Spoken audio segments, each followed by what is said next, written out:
Let's quickly recap all the key points you learned about binary trees. In a binary tree, a node can have up to 2 children. A node without any children is called a leaf. The height of a leaf node is 0. As we go up in the tree, the height increases. The height of a tree equals the height of its root node, which is the longest path to a leaf. The depth of the root node is 0. As we go down in the tree, the depth increases.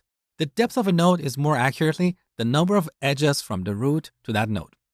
A binary search tree is a special type of binary trees in which all the values in the left subtree of a node are smaller and all the values in the right subtree of a node are greater than the value of the node itself. We have a few different algorithms for traversing binary trees.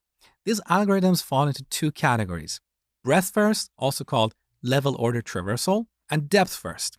We have 3 depth first algorithms: pre-order, in-order, and post-order.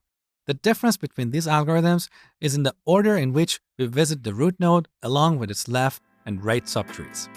And that brings us to the end of this section. I hope you learned a lot, and I will see you in the next section.